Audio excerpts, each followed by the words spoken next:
Ice cream తింటున్నారు తారగాడు.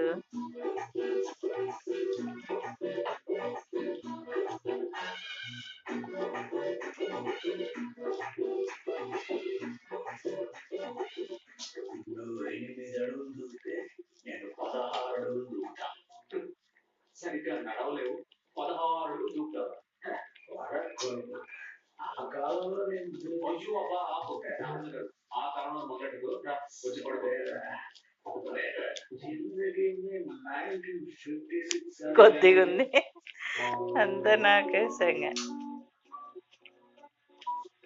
Ice cream బండి వస్తే చాలు ఉరుకుతాడు. చిన్నపిల్లోడు వేళ అయిపోయిందా చూడు క్లీన్ గా కొద్దిగా ఉంది పట్టు పట్టు పట్టు.